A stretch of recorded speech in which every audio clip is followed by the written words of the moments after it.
Anong confession mo? Um, this is so hard for me to confess, but it's for me to be free. Um, it's like desiring for something na hindi siya usual. Okay. But I think for my age naman, it's so normal naman na mapil na yung ganong bagay. Mhm.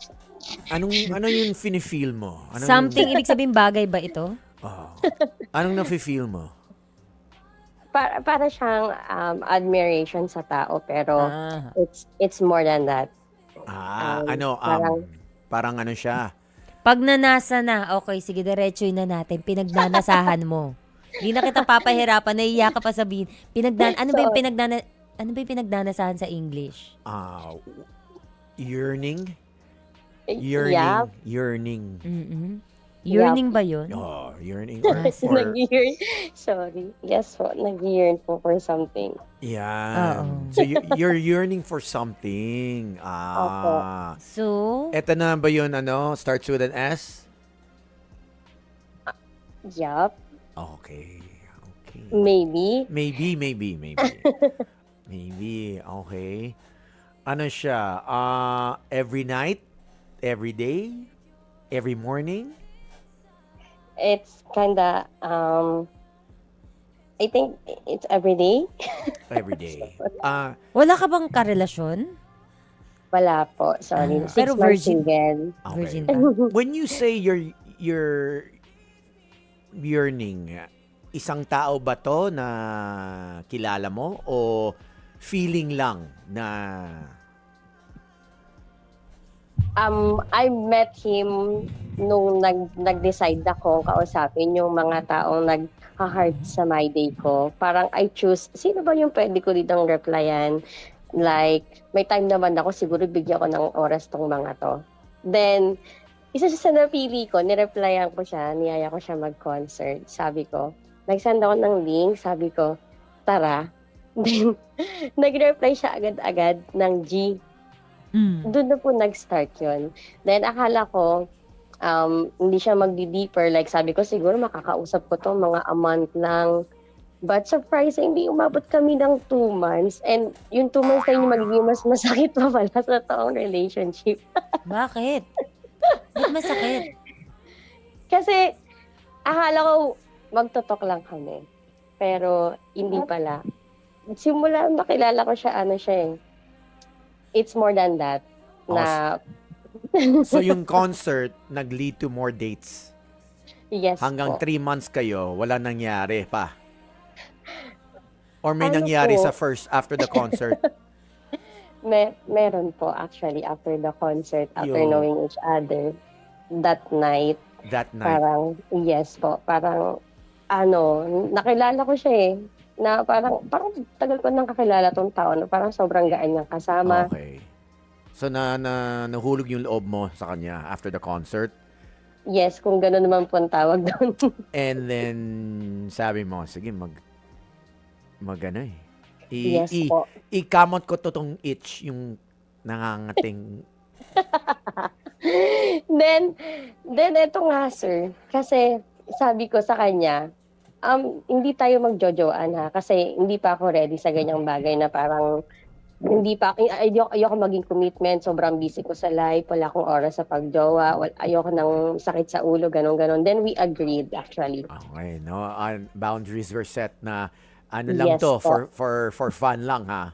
Yes po, ganon nga po yun nangyari. But Okay. di ko aakalain na ito parang decision ko to sa life ko is mas magiging masakit pa siya kaysa sa mga relationship na totoo. Kasi, pero, it's between acceptance and it's more than love, I think. Kasi mas na-realize ko ano talaga yung life after netong situationship na to, kung ito man yung tawag nila. Oo, sir. situationship na yan eh. Kasi ikaw nag-set ng rules eh. Tapos Opo. ikaw na may emotions na eh. Opo. So kumusta naman ang yung first time after the concert? Okay naman. Yes, sir, grabe. Sabi Grabe. ko, hindi agad siya ayun eh. Mas nakilala ko siya kasi pinakilala niya kung sino siya eh. Hindi siya nag-brag ng something na meron siya. Hindi siya alam mo, nagpakitang gilas gaya ng Oh, mga wala siyang suitor sinabi. ko. Performance talaga. Ginawa niya sa performance. Yes, I think. Though hindi ako open sa ganung bagay, pero this is worth it pala, no? Yung, Itanong mo sila, Butching. Worth it kung masarap. Sa scale of Worth it 1 to pala 10. Okay. Ganong kasarap? it's 11. Oo, 11 yun out of naman. 10. Patikim nga. Wow, 11. Ayoko yung Noted po. nagsisinungaling ha. Dali mo yan dito. Sinukating ko. Malaki, malaki ba, Kay? Malaki? Titignan ko kung 11 talaga. Titestingin ko siya. Ano yun? 11 ba siya na yung size? Okay din. It's average. Average, okay. Average, but for my size kasi, malaki siya, sir, siyempre. Okay. Ano Gusto mo pa ba, anong height Kajot? mo? Anong height mo? Maliit lang po ako. 4'11". Yup. Ayun. Siya. 6 foot. Yup. Grabe. Yun na lang. Kayang ibalibag. Kaya pala na-in love to. Gusto mo humbarang So, kita? natapos kayo na situationship na gano'ng katagal? Almost 3 months. Like, that's the best 3 months of my life. Sana. 3 months. So, if bakit ever- kayo natapos? Mutual, ano po. Bakit? Na Anong dahilan?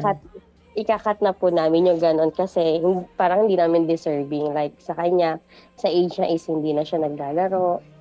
Mm-mm. And, Nakahanap na to ng iba, si Guy, feeling ko. Pag ganyan. sana nga po. Kasi deserve na niya yun eh.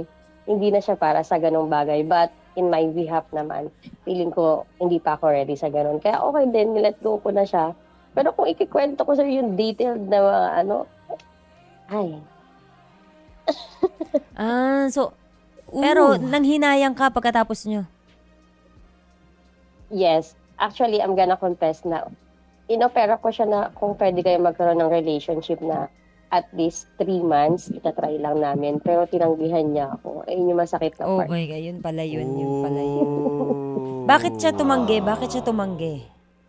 Kasi sabi niya, parang hindi common na we came from, sige, sinabi na niya na we came from pack buddies, then mag-into real relationship. Parang sobrang naman.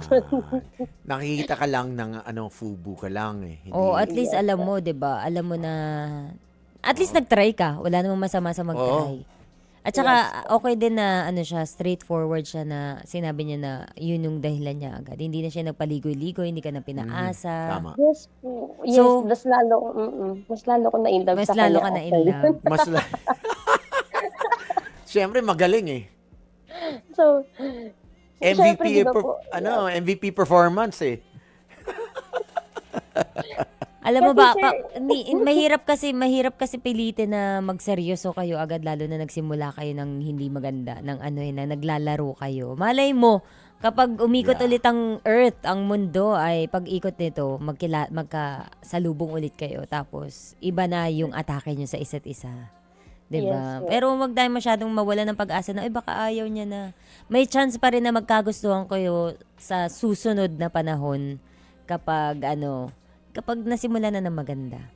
Walang imposible kasi nagkagustuhan nga kayo ng umpisa eh. Hindi lang talaga nyo magandang inumpisahan. Pero na-attract kayo sa isa't isa. So, huwag ka mawala ng hope. Yeah, but May chance pa rin feeling naman. ko rin, Labuching, na itong guy, baka may iba na eh. Feeling ko may iba na eh. Kasi, sinong lalaki na fubu ayaw mag-commit na sa babae? Kung gusto mo talaga yung girl, at galing sa fubu, all the way mo, kung gusto mo yung siya, yung looks, yung mindset, yung katawan, feeling ko, may nakahanap ng iba to. Itong guy. Baka na-late ka lang ng 25 minutes, sabi ni Michael Learns to Rock. 25 minutes kang late, kaya 25 sa susunod, agahan mo na agad habang nagfufugo pa lang kayo. Umamin ka na agad para hindi ka na uunahan ng iba. Okay? Pero feeling ko mali din kasi ako sa part ko na sinabi ko sa kanya na gano'n na Oo. hindi kami magko-commit. Medyo Dapat natapakan pala din ng sinabi pride ko. niya. Hindi, yun ang gusto mo eh. Okay lang eh. Sinabi mo Yeah. yung gusto mo eh. Kasi kapag Opo. hindi mo sinabi yan at naging situationship kayo hanggang 6 months, 9 months, di ba, Labuching?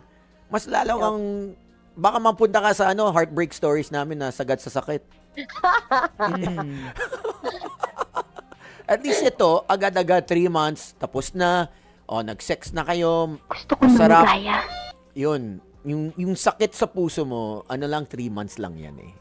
Pero sir, kasi you wanna know, bakit ko siya nag-set agad ako ng boundaries? Kasi gusto ko muna makilala yung tao, kung ano talaga siya. Ayun talaga yung main reason na gusto ko muna siya makilala. Pero, Okay lang naman yun, pero sana nirespeto mo. Kung gusto mo magustuhan ka ng lalaki ng buong buo, ng matino, na magustuhan ka na may respect, sana hindi mo kinilala mo siya habang hindi mo binibigay yung katawan mo.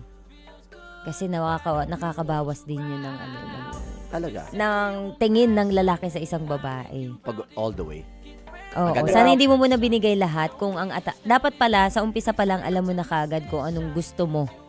Ikaw din yung magulo eh. Sa concert eh. Kasi pinaano mo yung niya eh. Microphone niya eh. Ayan. Kaya huwag ka mag-alala, marami pang lalaki sa Earth at marami pang concert na magagana. Pero sa ngayon, chill ka lang at kung may mga makakapubo ka pa dyan, alam mo na ang dapat mong gawin. Kapag nafo-fall ka na, sabihin mo na agad. Huwag yung ikaw yung nagtatapang-tapangan na hanggang dito lang tayo. Ikaw na agad nagsarado. Tapos nung ikaw yung nasarahan, nasaktan ka naman. 'Di ba? Maraming salamat sa pagtawag mo, Kay, ha. Magpapaalam muna kami saglit ngayon kasi hanggang alas 11 lang kami. Pero pwede ka pa rin tumawag sa amin kapag nagka-jowa ka na ulit. Mga kapatid, patuloy po kayong tumutok sa 105.9 True FM para sa totoong balita, impormasyon, music and entertainment.